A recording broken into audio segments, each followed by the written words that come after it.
welcome back. You're still watching Prime Morning, and I hope you're having a very good start to the week. Well, yesterday we gave you an awesome start off. Now we're still making sure that your mornings are very well entertained right here on Joy Prime's Prime Morning. The name is Shay Foley. Now, Tuesdays we do something called Bits and Bytes, and this is for all the newbies out there.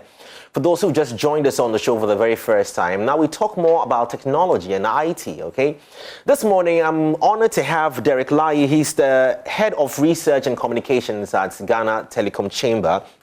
And we're going to be talking about something that is very important to most of you out there who are heavy users of data. You always do complain, how come my data is going so fast? What is killing my data? Data is so expensive.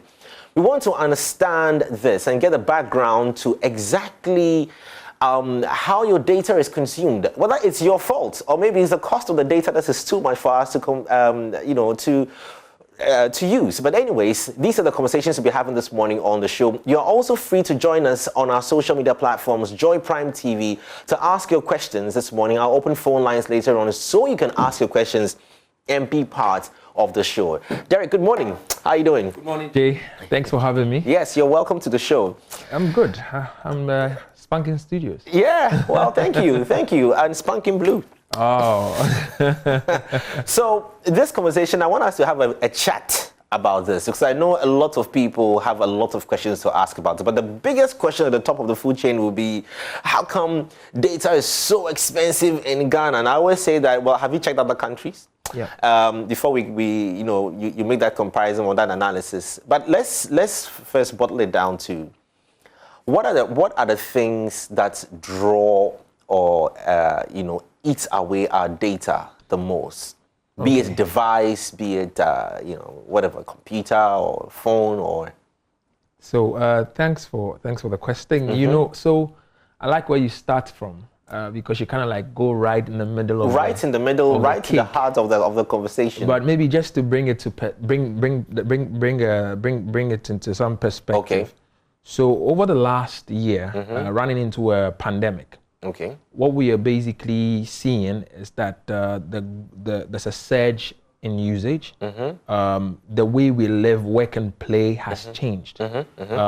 What used to be a visit is now the new normal. So people spend time on the internet. On the back of the lockdowns, businesses were reliant on the network. Yeah. Students were reliant on the network. Yeah. And basically what has happened is that the demand for the use of broadband in general has shot up to astronomical heights. I can imagine. Now, what that also means for service providers, the people I work for, is that what used to be resources that we organically will throw into maintaining and expanding the networks, we have to quickly find it in like fivefolds.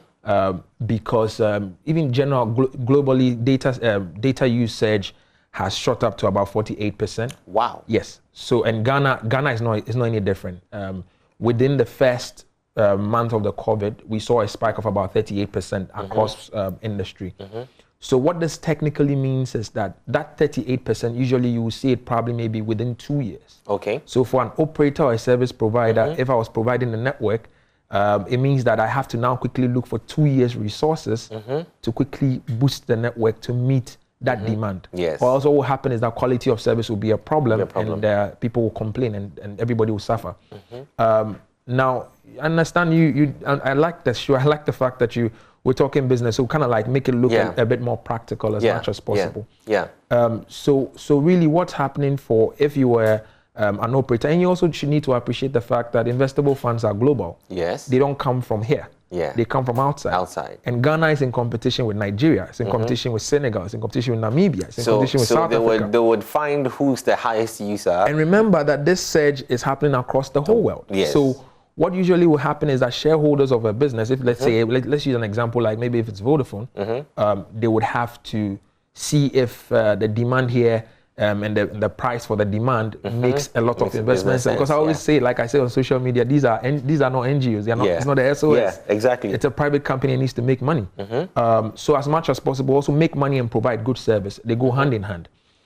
So that's where we're seeing a lot of the just demand. Hold on for a second right there. Now, even though we just might have a fair idea of the reason why there's been a demand because of the pandemic, what really has made people, want to now go so digital during this pandemic? What's making people go digital is that you will stay irrelevant, ineffective, unproductive if you stay away from digital. Is there a possibility that this can reverse? It'll be a difficulty for this to reverse. Because even right now we are getting close to our 2 years within the pandemic, and we are experiencing our third wave. It's very possible. I just pray, God forbid, we might not see a fourth wave. Yeah. But even beyond the third wave, if nothing happens, things are going to remain like this for the next foreseeable 2 to 3 years, because there's still going to be a lot of social distancing until we have been able to vaccinate a greater part of our population. We're going to have a situation where people still will be stuck to the new normal. Now, more importantly, businesses today, not even the people I work for, but businesses today are increasingly beginning to appreciate the work models that have erupted. What this means is increasingly I keep saying there's a risk there that businesses might start laying off, because you can productively do business without having a lot of people in a room. That's the challenge that we're going to be experiencing. So people need to be able to start shaping up for what the real world of work is going to look like beyond for this. A country like Ghana, considering it's a developing country, are we likely to experience such I don't want to call it a disaster of unemployment in terms of people being laid off because of this digital? It's a risk, and if I was Labour Minister, I should be worried about this, because it needs to be seen into the future, and the right kind of policy and mitigation plan should be put into it. You mentioned. Let me just bring you back to this. You mentioned that. These are, they're not NGOs, like you said, and they're also doing business. And definitely, if there are countries that have bigger numbers, and the investments will be better in terms of returns as well. How are we looking? Jay, let me just give you this very practical example. Okay. So every year, if I was a CEO of, let's say, MTN, I travel to my group office. There's a global assembly of all MTN CEOs. So basically MTN Sudan, MTN Iraq, Afghanistan CEOs, they will all be in the room there.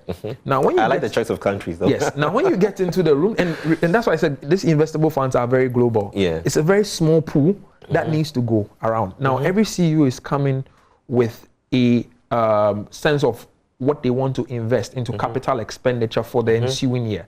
So when they come and they say that I want to probably invest maybe $400 million in Ghana, the investors will now have to look at what Ghana has done, how Ghana has appreciated or basically has grown the existing investment. Does it make sense to give 400?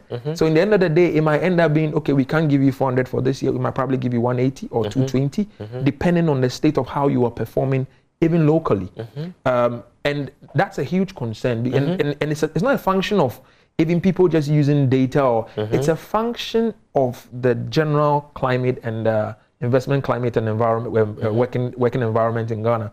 So we have a state where usually I say that everybody should be concerned, because we have a merger that didn't end up being a merger like we had wanted to see. Most of the telcos have moved. We used to 4 or 5 years ago we had about 10 telcos. So we have the ones as MTN, Vodafone, Airtel, Tigo. Then we have BWAs, broadband wireless access networks like Surfline, like Busy, like Gold Key, Blue, and Co. And then I have general ISPs. Now, I always say that if you go to Dubai, I use a country like Dubai, they have just 2 telcos. So usually people have made the argument that do you need too many telcos in this space? And I had one time I was driving through Fujairah somewhere around Dubai, and somebody said, I heard in Ghana, so a minister said, we have launched a new telecom company today. So what it means is that competition will go up, and when competition goes up, isn't that prices will go down? But that's the layman's understanding. Is that true? That's very rudimentary economics. What that means is that if I bring 10 Wachi sellers, and I like to make it practical, if I bring 10 Wachi sellers and put them in this studio, there's a price point they will all not sell the Wachi below. The point I mean is they become the greater majority. The bigger majority. They become bigger and powerful. So let's say maybe we are 5 wachi sellers here. Yeah. Maybe you used to sell, maybe wherever you used to sell, maybe for 5 CD a spoon. Then I bring you, we are like 5 here right now. Now because of the competition, you might probably bring it to like 3 CD a spoon. But you might never drop to 1 CD. And none of the other 5 will also serve for 1 CD a spoon. What that really means is that you have too many players and they will not charge below a certain price point. But now here's the risk. It's like we are eating pizza. If there are 10 slices and when we are 2, we get full quickly and we invest faster and we get profitable and we keep giving out freebies easily. If we are 10, we all take a slice and we are hungry. But isn't this dependent on who sets these tariffs? Because also when you open the market up, I mean, then you allow the consumer to have choices. And when there are choices, it's the best person who's selling the best product. So it's my science and my research is telling me that a duopoly or 3 players usually would do a great deal for developing countries like us. And that's what I'm saying. In Dubai, they're just 2. So I know you've been to Dubai. There's just Etisalat and Du. Du is just about 38% of the market.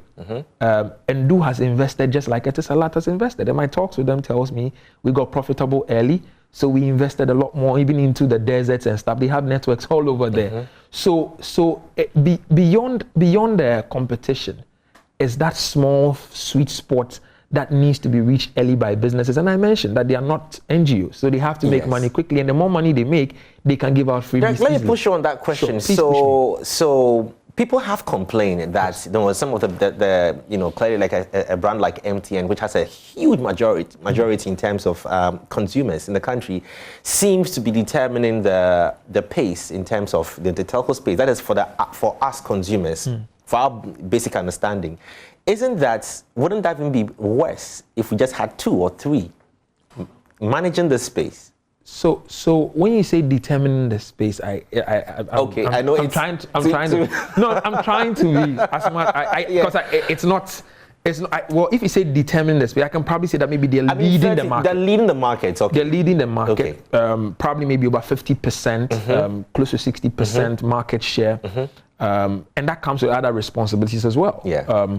Now, in terms of how they play or how it leads the market, it's leading the market, but if you go around and you do a sample, ask people questions, you might probably find out that why are all these people still on the network? That's the question I keep asking. But is it because they've carried from, I mean, not necessarily I don't speak for MTN, but is it because they've carried from different brands till where they are today, from Ariba to Space Phone? But you've had similar transitions for maybe 1 or 2 of the existing telcos as well. I keep saying that what is making a telco today is investment. Is the money they are able to pump into the network. So you see so many people will say, oh, maybe this network is expensive, but we are on there. Why? Oh, you find them everywhere. Or they have this, or they have that. Vodafone recently launched 4G. And my personal thinking, this is my personal opinion, is the fact that Etotigo hasn't pulled the way we wanted to pull beyond the merger because of the technology difference. The fact that they are not doing 4G yet. They don't have regulatory approval to do 4G. And that's also part of the problem because there are a lot of policy issues that needs to be looked at in terms of technology neutral licenses. If we're in a market and somebody has superior technology to the other, you and me will definitely follow where the superior technology is. But even back to the conversation and the whole point where you asked the question from. So I talked about the fact that human behavior, lifestyle has changed. Again, I give you an analogy. It's like I want to drive a Land Cruiser, but I'm complaining about fuel.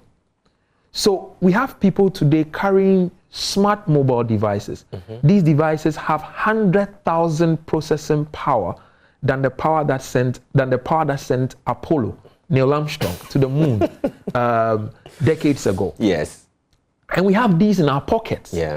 Yet we do not think that when we sleep and we even leave the device, it's still running. It's not. We think it's just lying there. It doesn't work. It doesn't work that way. So I'm actually here today because I want to be able to explain some of the issues that people usually will complain about. I have people meet me in town, tell me, I slept and I woke up. I checked my data. It was 2 CD, 40 pesos. When I woke up, it was 2 CD, 30 pesos. Who took the 10 pesos? But I actually using a smartphone. Have you ever seen anybody with a yam complain before? No.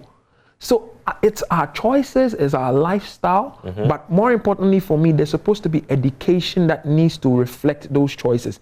Then people can make them better and know exactly but they know exactly where to turn to left or right with regards to their use of the internet on a daily basis.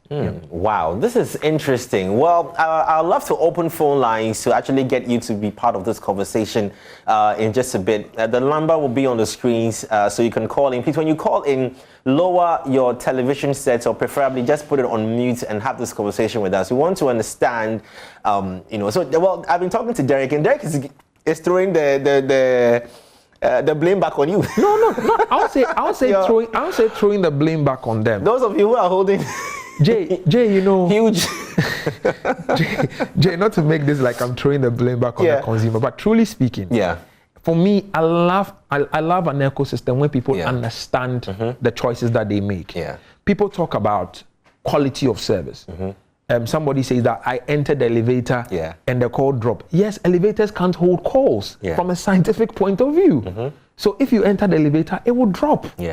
But people need to know. So once they know, when they are entering a lift, when you go to advanced economies, when somebody's entering and say, I'm entering a lift, let me call you back, because they know it will drop. So we need to appreciate how this thing works, because we're using it on the daily. But if we do not appreciate it and we complain about it, it doesn't fix the problem. Because truly speaking, I keep saying that there is no mobile operator that wakes up in the morning to say, let's cheat our customers and let's give our customers bad service. The customer is their gold mine. That's where they make money from. That's where they pay salaries from. That's where they get money to do maintenance, to run the business, general operations. So there's no incentive for any operator to want to hoodwink or mishandle you. But for a consumer, you have rights and responsibilities. You're supposed to be able to understand the terms and conditions even behind the packages that you sign on to. You sign on to 10 CD, you buy a bundle, the bundle says you have a bonus. The bonus expires in 3 days, and you come on social media and you are shouting. But did you read the terms and conditions? So I appreciate there are days where there are bad days, and I solely admit those days, and I think that there are days that we could also do better as mobile operators. I'm not here to just hold brief for. Which is a question I'm coming to. I'm just waiting to land on. So I'm just going to make the point that there are bad days, and I concede wholly for bad, and always bad days are reflected in compensations when it's evident on the ground that there's a challenge. And these are machines. They run 24/7. Me and you close at 5. This business, we don't close. It's 24/7. So you're running service, you're running operations. And I even explained to somebody a few days ago. Somebody said, why do you do free night call? I said, do you understand the accounting around sunk costs? And the fact that after 12 o'clock, people will be asleep. A lot of people. But the network will not be asleep. I'll be running the network. So rather than the network that's being there running it across the whole country, if I tell you how much you pay for electricity across industry, it's in the millions in a month. I think a few years ago, we're doing in excess of 40 million CDs monthly across board.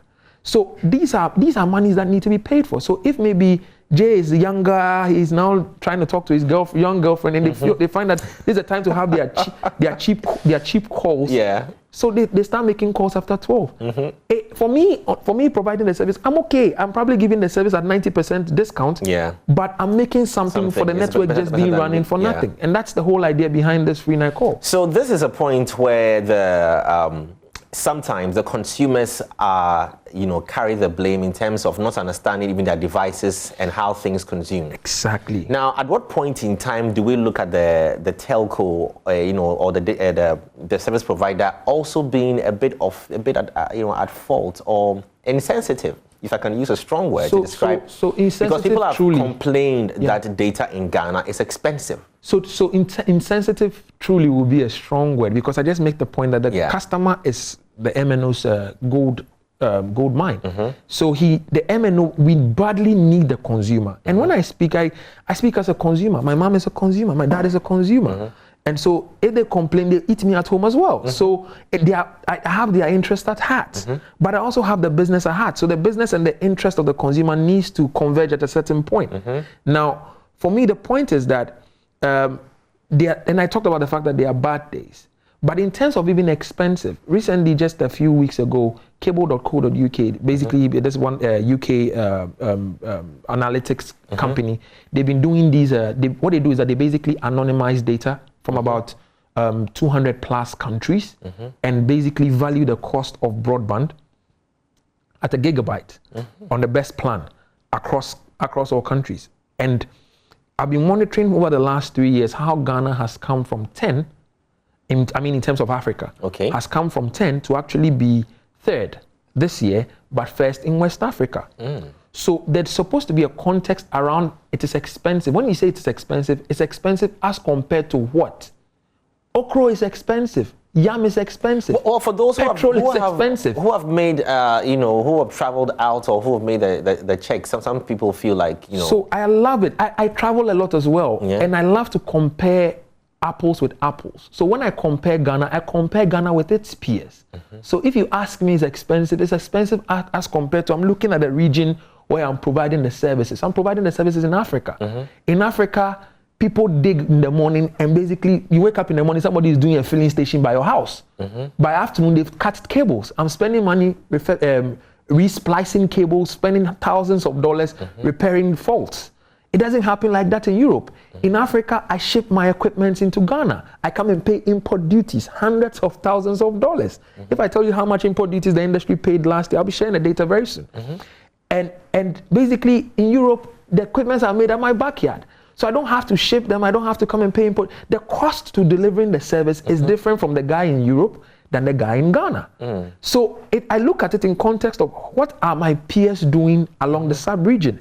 And if the price of my 1 gigabyte of broadband it's cheaper in West Africa, I'm actually leading, I think I'm not doing bad as compared to my peers. So I'll compare with my peers while I hope to be like the guys in Europe. And the guys in Europe is basically a reflection of the whole environment, where people do not wake up in the morning and say, we're trying to take service to a community I just don't want to mention, but it's just right here in Accra, Greater Accra. And the cell site is being put up, and they're basically being told that, no, we don't want it here. This thing, they said it gives cancer. They said it doesn't, and there's science to that. Radiation Protection Institute is here in Ghana. They do study on these sites, and they have said countless times that they monitor the emissions from the cell sites, and the emissions does not even reach the ones that come from your microwave. The mobile phone emits more radiation than the cell site. The cell site is just metal. The antenna is 80 feet up in the sky. It's only a witch that should be worried.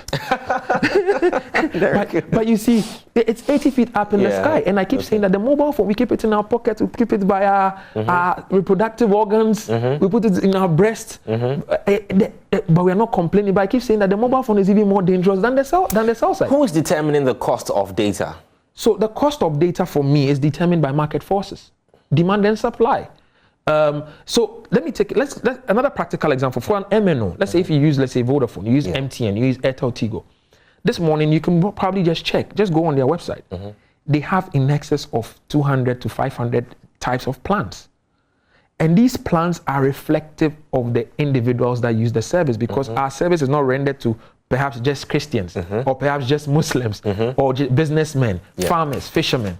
So for a fisherman or somebody within a low income bracket, he might probably need to use, or a student might need to use data a lot, but he probably will get it cheaper maybe after 10 in the evening, or he might probably get a dawn bundle that basically is able to use it, do his graphic designing work or his in IT work and stuff like that. That's the time that the network will be available for him to use at the optimum use that he would love to use it.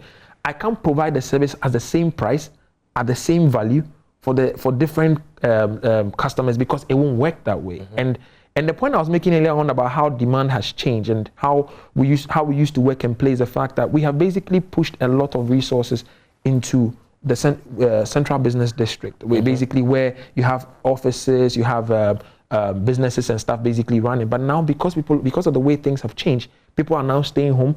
Now it means that a lot of resources have to be directed towards the homes as well. Because people in Accra, if you really watch the way the demographics are and basically how people move in the day, people move to a certain side of town during the day and move back to another side of town in the evening. Like the bats at 37, yeah.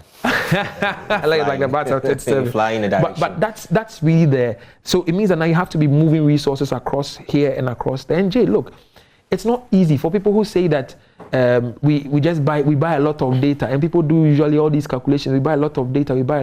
But the point I also say that the operator is also struggling, having to be able to keep the network running for you to have access to it. Okay. Now, I wish I could totally agree, because I'm very sure if I allow the phone lines to open, other people would also call and share in the same sentiments, that regardless, I don't want to sound, again, insensitive to the telco, but to the consumer as well, considering the economy that we are in and the hardships and the struggles people complain of day in, day out.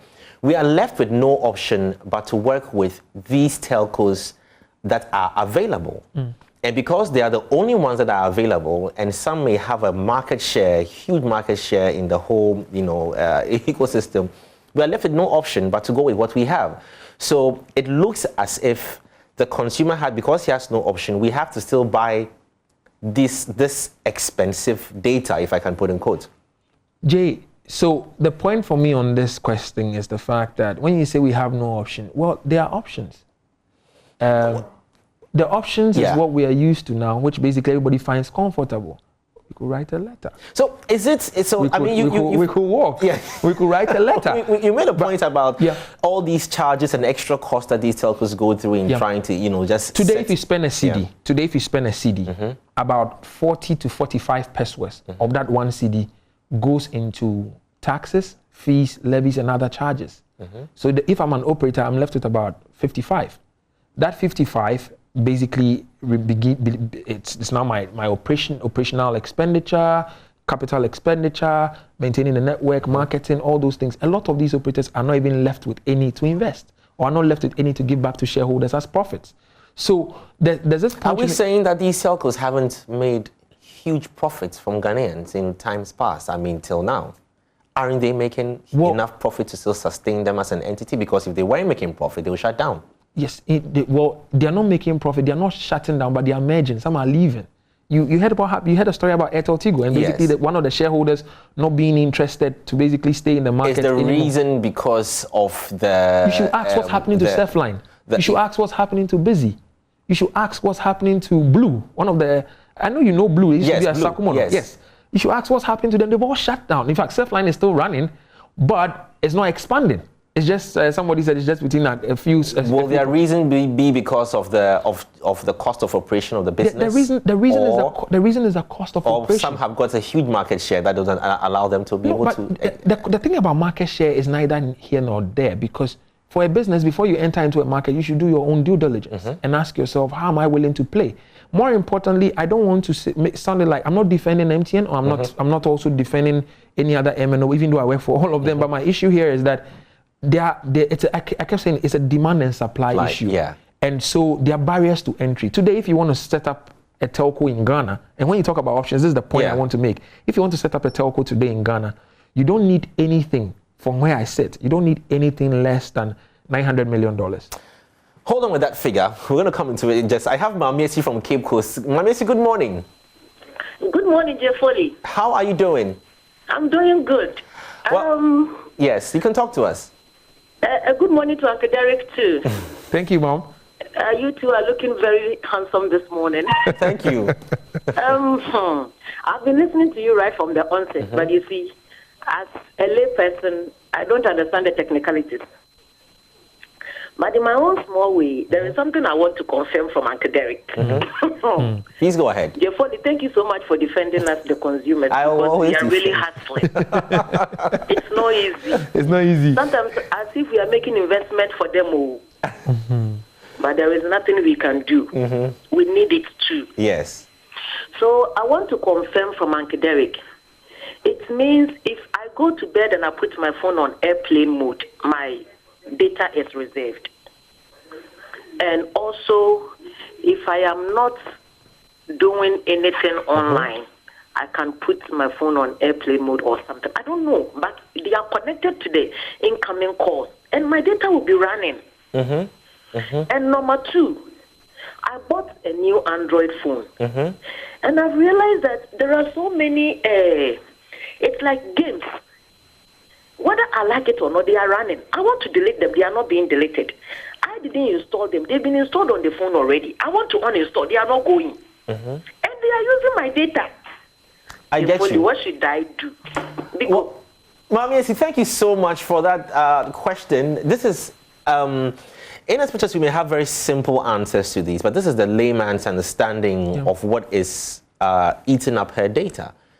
Jay, I like Mami Esi's submission. It's very common to a lot of people. Now, for everybody using a smartphone, what's happening basically is that things are running.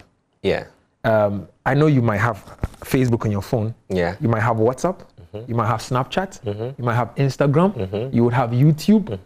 These 5, I call them they are like the data eating apps. They, without even, as we've been sitting here having the conversation, even without you just even going there, in every couple of minutes, it basically will ping. Your phone will ping with a server somewhere in California, and it will come back, or maybe depending on where the server is being hosted, it will ping it and it will come back just to check if there's data flow or any information that needs to reach you. And it happens quite automatically for most of the apps. Within 5 to 10 minutes, it's happening. So even if you turn your phone on airplane mode, the moment you turn it back, there'll be a huge pool. Now, if you go to settings for Android users, I think there's cellular data for iOS. Yes. Background, there's I think the background application usage or something for Android users. It's right there in the settings. So maybe if you have a techie person around you, or you yourself, if you are like I call it the do it for me versus do it yourself kind of customers. If you are the DIYs, do it yourself. You can visit your settings. Look for iOS, those using iPhones, you can check your cellular data. Basically, it will basically give you a chronology of the apps that are basically eating your data. Now, they say that there's a research that says that every human with a smartphone averagely spends close to 3 hours on social media daily. Close to 3 hours. 3 hours is a lot of time. And I know you have some data there about what an hour even spending on social media, like, or even sending an email and all, what those means in terms of usage of data. Now, if I was an operator, I used to provide voice. I used to provide data. Today, what's happening is that the voice is now going down and data is coming up. People are using more and more data. People are making calls over data today on these over-the-top applications I just mentioned earlier, on these OTT applications. And basically, these OTT applications have it's basically changing the dynamics and even how revenue is accounted for by the MNO. So the MNO has a huge task to come out with different types of plans, packages, to be able to suit every consumer and their special needs. But it's also important for the consumer to understand the device that they are using. Even location. If you have your location turned on your smartphone, it would ping the area that you find yourself as you are in locomotion, as you locomote from place to place. It will check to know. That's how come if you take a picture, it can say that I took it from maybe Kokomlemle, and it will be on the picture. It's not by sight. It's the fact that you've turned your location on. So everything in one way or the other validates the use of data on our devices. But for a customer, you need to be able to take steps to be able to manage. For those who do movies, Netflix, oh God. Yes. Even YouTube, you have the option to turn even the quality of the video to sometimes 480 kbp ATS and stuff like that. You have that option to reduce the thing is that these apps work in such a way that if I open my YouTube right now and I have 4G network, or I have very good broadband, it will shoot to the most optimum view, HD view for you to watch. It will shoot to the most quality, and the more quality the video is, the more expensive it is. And I keep saying to people, it is not like it is expensive like any extraordinary change has happened. But let me give you another scenario: 4G, 2G, 3G, 4G. If I was going to download a movie today, if I was using 3G, it could take me like maybe downloading 4 gig could have taken me about 3 hours. Today, that 4G will take me 20 minutes. To download, 20 minutes to download. Now, what this means is that I have basically achieved what I would have achieved in 3 hours in 20 minutes. Now, over here, I have a lot of time to myself. I'll start doing other things. That other things can actually become a different lifestyle that's going to also impact my data usage. So that's why I said it's a lifestyle, is the choices, is the things we do that we also need to be able to take cognizance effect of. But for a user, if you have a smartphone, you should be able to track your metadata, monitor how what apps are basically taking or consuming your data, and you can take practical steps to basically pause them. If you want to pause an app from pulling data and basically get to a point where there's a Wi-Fi, so you can connect to the Wi-Fi and do all your updates and stuff. So will this, a little bit off the conversation on the device, but will this get better for Africa then? Because then it looks like we are caught in a place where, because of import duties, taxes, and we cannot run away from these things. I mean, government can cut off taxes off. Government needs money. Needs money to run. So the pawns and the victims become the consumers. They are now carrying the heavy load. The heavy load. Yeah. You know. I was at GRA last week. Yeah. Over the week, just before the weekend last week, and basically GRA was showing me data that shows that the mobile industry basically contributed over 20% of the VAT, the whole country. That's where they got 20% of that of their VAT from. And so that's they see the industry to a very critical part of domestic revenue. Now, when you hear these conversations with the tax man, it's very difficult to even go back and say that, oh, but we want to lower. I think we've tweaked the pricing even a couple of years in this when this new government came in. This is their 5th year, but we actually had to do a bit of a twist and turn here. Okay. But even with CST, after they increased to 9, it used to be 6%. It means that if you spend 10 CD, immediately there's a 6% on the 10 CD that goes to government as CST. Okay. And this is one of the best tax because we've actually paid the tax before the scratch card gets to the guy in the street to sell to you. Yes. So they get it upfront. Yeah. Now, this CST basically was changed from 6 to 9, and then government finally changed it back to 5 because of that. They wanted to give some COVID waivers and stuff like that to support the consumer. So really, like I said, we're doing pretty well in the continent. But if you ask me, I'll tell you genuinely, I think we could do better than we're doing now. In terms of even the pricing, I would love us to be able to lower it much better than we are. But the truth of the story is that there's also another side of the coin that is running the business. And I mentioned 900 million. I don't know which business today wants to take 900 million and come and throw it into a market that is so uncertain when it comes to telecommunications right now to invest in for Ghana. I keep telling you, there are existing businesses that currently are folding up right before our eyes, but nobody's talking about it. I was in Parliament again last week. I was asked that what's happening to ISPs? They are also failing. You guys are talking for telcos. What's happening to the ISPs? Then I said, in my head, I thought, well, who's talking also for the space-to-space guy? Or what happened to the phone booth? Or what happened to the... So as technology changes, business models must change and must evolve. And that's how you can tell mobile operators have moved from voice. They came to data. And today they are doing financial services. Give me in the past 10 years, has data costs gone high or dropped? They've actually gone, I'll be honest, they've actually gone up, but they've gone up at organic rates. At organic rates. And most of the increases have been reflective of tax increases rather than general business inputting new cost to depress the customer. It's actually been the fact that maybe a new tax comes. I'll give you an example. In 2017, the finance minister went to Parliament. If you remember, they said they were recalibrating the National Health and the Get Fund.